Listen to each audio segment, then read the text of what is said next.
সবাই তৌহিদ আফ্রিদি ভাইয়ের কথাগুলো একটু শুনে যান। আসসালামু আলাইকুম। আমার নাম তৌহিদ আফ্রিদি।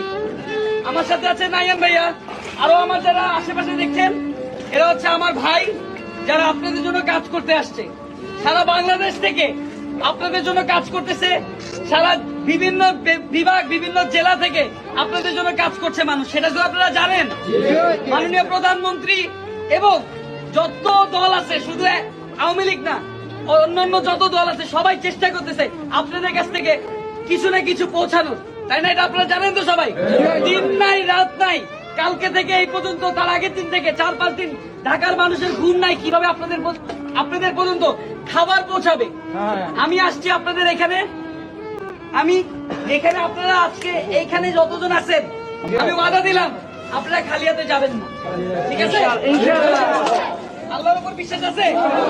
আল্লাহ যা করে সব ভালোর জন্য করলে। আল্লাহ তাআলা আমাদের পরীক্ষা নিচ্ছে, আপনারা ধৈর্য ধরেন। ধৈর্য অতি তৃপ্ত, ফল তার অনেক মধুর। একটু কষ্ট করেন আমার ভাই ও বোনেরা, এরপর সব ঠিক হয়ে যাবে। বিশ্বাস রাখেন আমার, এবং আমি এটা দেখেন, অনেক মানুষ আসবে, অনেক মানুষ যাবে, কিন্তু আমরা এখানে আসছি, আমরা আবার আসবো, আমরা বারবার আসবো আপনাদের সেবা দেওয়ার জন্য, কারণ আমাদের কাজই হচ্ছে আপনাদের জন্য। তৌহিদ আফ্রিদি ভাইকে আসলে মানবতার ফেরিওয়ালা। ফেনীতে মসজিদের মাইকে ঘোষণা দেওয়া হচ্ছে, সবাই সবাইকে মাফ করে দিয়েন। সকলের জন্য দোয়া করবেন, সবাই সবাইকে মাফ করে দিবেন আল্লাহর হস্তে, সবাই সবাইকে আল্লাহর হস্তে মাফ করে দিবেন। হে আল্লাহ, তুমি তাদেরকে বন্যার পানি থেকে হেফাজত করো।